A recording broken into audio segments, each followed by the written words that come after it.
नमस्ते students, myself Jevin Kavita Sharma, faculty of Ayurvedic science, Jyoti Vidyapeeth women's university.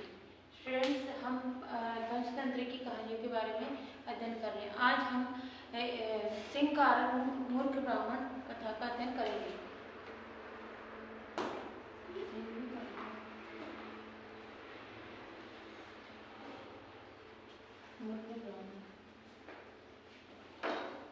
इसका नाम सिंह कारक मूर्ख ब्राह्मण इसलिए है क्योंकि इस कहानी को इसमें क्या है कि किसी स्थान पर क्या है, 4 ब्राह्मण रहते थे। तो वे क्या थे कि अपनी विद्या में वे परिपूर्ण थे कि वे किसी भी मार्ग पर जाकर के वो अपनी विद्या का परीक्षण कर सकते थे। ठीक है, तो इसमें यही है कि वे क्या थे, वह तीनों शास्त्रों में क्या थे, परिपूर्ण थे। कोई बुद्धि, किंतु वे बुद्धि से हीन थे। शास्त्रों में तो क्या थे, बिल्कुल परिपूर्ण थे, पर वो बुद्धि से हीन थे। वे अपनी बुद्धि का सही प्रयोग नहीं कर सकते थे। क्यों? क्योंकि उसमें क्या था, केवल एक तो बुद्धिमान था किंतु शास्त्रों से रहित है। ठीक है, तो वह बुद्धिमान होते हुए उससे एक तो वो है कि उसको शास्त्र में ज्ञान नहीं, इसलिए शास्त्रों से रहित है। एक है जो बुद्धिमान नहीं है पर वो शास्त्रों से युक्त है। ठीक है, तो इस तरीके से बताया। तो इसमें क्या है, इसके पश्चात इन मित्रों में क्या है, कभी भी आपस में विचार किया कि उन्होंने किस विद्या का हमें क्या लाभ, जिसका हम प्रयोग नहीं कर सकते। तो वे क्या है, धन के और अपनी विद्या के उपार्जन के लिए वे क्या थे, जो परीक्षण के लिए वो क्या है, मार्ग में जाते हैं। तो वहाँ विद्या, तो जिसके द्वारा दूसरे देश में जाकर भी क्या है, राजाओं को संतुष्ट करके धन उपार्जन नहीं किया जाए तो हम ऐसी विद्या का हमारा क्या मतलब है, या क्या फायदा है, या हमें क्या लाभ है। ठीक है, तो इस वाले श्लोक में आगे बताया गया है कि हमें किस तरीके से हमें लक्ष्मी को प्राप्त करने के लिए, हमें धन उपार्जन करने के लिए किस तरीके से हमारी विद्या का प्रयोग करना चाहिए। तो वैसा जैसा उन्होंने सोचा वैसा ही विचार करके वो लोग क्या है, दूसरे देश में जाते हैं कि हमने तो हम में क्या है, वो 3 थे तो तीनों ने विचार किया, पर उनमें क्या है, चौथा क्या है, चौथे ब्राह्मण को मूर्ख समझते थे कि ये तो बुद्धि से भी हीन है, शास्त्रों से भी हीन है, पर ये तो केवल ये सिर्फ विद्या से पूर्ण है। तो उन्होंने दूसरे देश में जाकर के कहा कि केवल बुद्धि द्वारा प्राप्त नहीं की जा सकती, अर्थात जो धन है वह हमें बुद्धि द्वारा प्राप्त भी नहीं किया जा सकता। तब उनका सुबुद्धि, तुम अपने बुद्धि के द्वारा तुम धन उपार्जन करना। पर तीसरे ने कहा, अगर हम इस प्रकार से करना ठीक है तो हम हमारे बुद्धि के द्वारा हम उपार्जन करेंगे। तो अगर हमने बाल्यकाल से लेकर के अभी तक हम खेले ही हैं तो हमने क्या किया, हमने धन उपार्जन कैसे नहीं किया।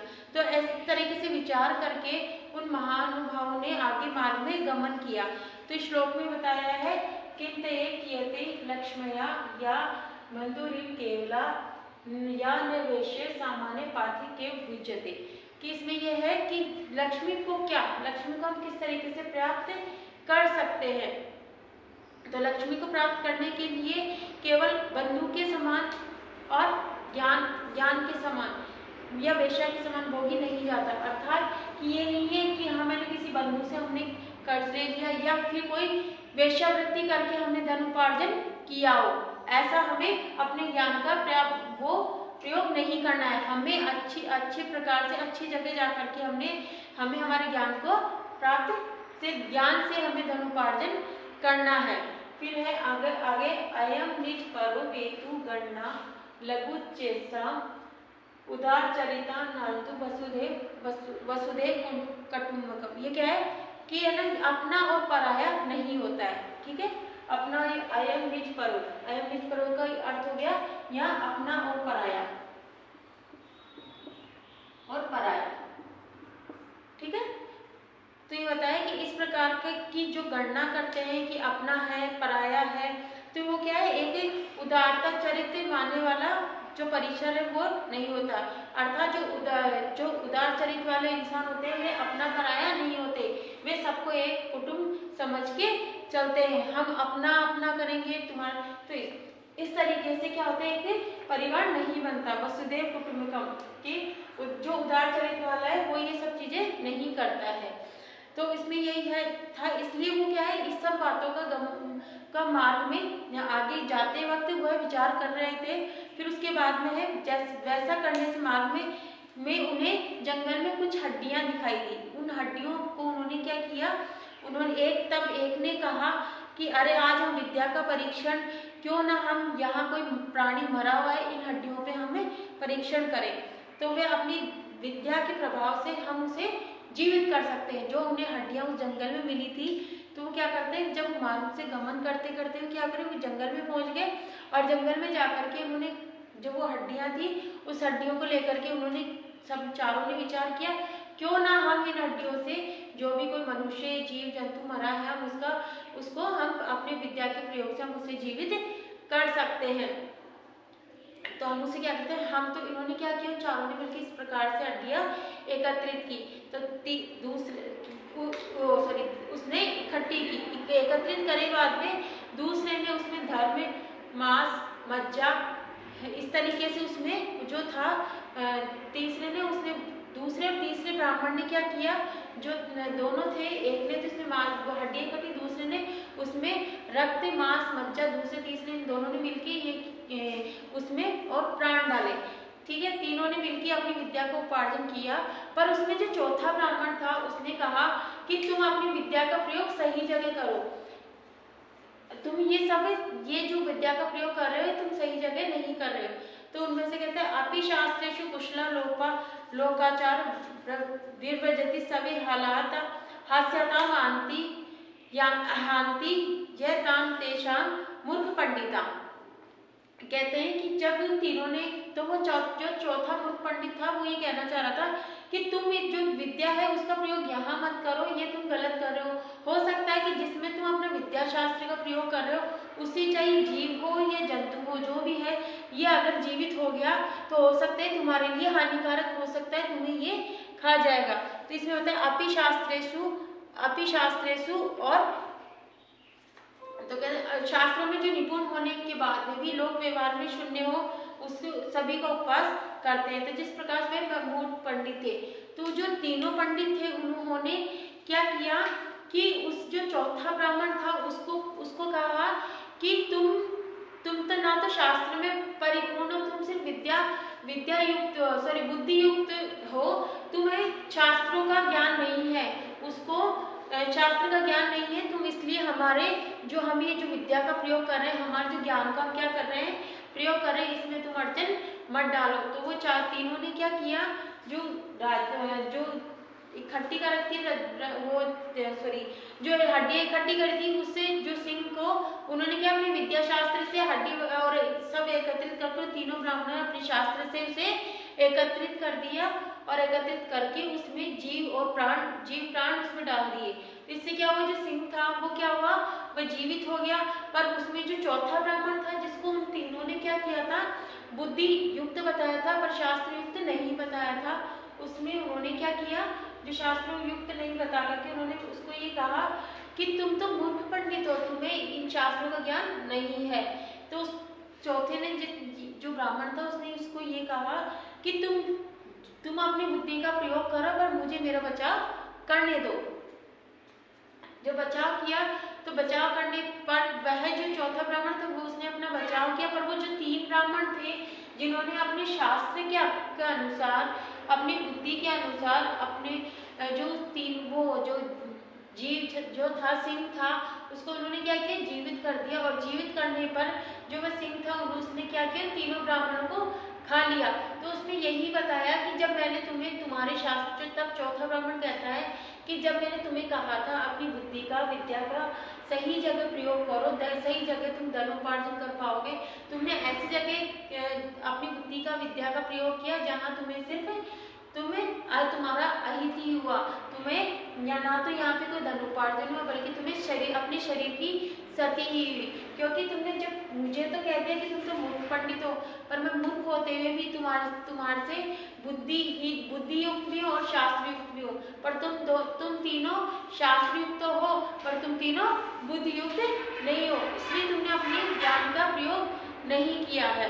फिर किसी प्रकार अपना फिर उन्होंने क्या किया, फिर था उत्सवे व्यस्त ने प्राप्ते दुर्बुद्धि शत्रु संकटे राजद्वारे शमशाने च पर्यष्टि। तो उसमें क्या था कि उत्सव में आपत्ति होने के पर अकाल शत्रु के संकट में राज्य सभा में तथा शमशान में जो भी रहता है वही बंधु है। अर्थात जो संकट के समय, आप के संकट के समय या शमशान में जो भी या शत्रुता में जो आपके साथ है वही आपका सच्चा मित्र है, ना कि ऐसा मित्र जो आपके सुख में तो आपके साथ है और दुख में आपके साथ नहीं है, वह आपका सच्चा मित्र नहीं हो सकता है। सर्वनाशी समुत्पन्ने अर्ध उत्पत्ति पंडित है कि अर्ध ने कुरुते कार्य सर्वनाशो ही दुख से है कि बुद्धिमान व्यक्ति पूर्ण रूप से क्या होता है, विनाश की उत्पन्न होने वाली आदि पीड़ा को क्या कर देता है, कम कर देता है, अर्थात छोड़ देता है उसको, उस रास्ते को, उस मार्ग को क्या करता है, त्याग देता है। जहाँ अगर उसको ये नजर आता है कि मैं इधर विनाश के रूप में जा रहा हूँ या मेरा यहाँ पे अहित होने वाला है, वह मनुष्य उस मार्ग को त्याग देता है और क्या करेगा, सर्वनाश सहन करना अत्यधिक कठिन होता है। तो अगर वह उस रास्ते पे जाएगा तो क्या करेगा, उस मार्ग को सहन करना उसके लिए बहुत ही कठिन होता है। इसलिए वो क्या करता है, मनुष्य जो होता है वो जो होगा, जो समझदार मतलब कि जो बुद्धिमान व्यक्ति होगा वो क्या करेगा, जो सच्चा मार्ग है, सही मार्ग है, उसको तो ग्रहण करेगा और जो अहित मार्ग है जिसपे उसको उसके साथ में अहित होगा या उसका सर्वनाश होने वाला है, उस मार्ग को क्या करेगा, छोड़ देगा। जिस प्रकार से इस कहानी में हमने देखा कि उन चारों ब्राह्मणों ने क्या किया, वह निकले तो अपने गांव से क्या थे कि चारों ब्राह्मण अपने गांव से विद्या ग्रहण करके धनोपार्जन किया। हम दूसरे देश में जा करके हमारे ज्ञान का विस्तार से, हमारे ज्ञान और विद्या का हम क्या करेंगे, प्रयोग करके हम दूसरे राजाओं से क्या करेंगे, धनोपार्जन करेंगे। पर यहाँ पर उन्होंने क्या किया, जंगल में जाकर के उन्होंने अपनी बुद्धि का, बल का ऐसी जगह प्रयोग किया जिससे उनको क्या किया, उन्होंने अपने अहित ही किया, बल्कि ना कि उन्होंने किसी का हित किया।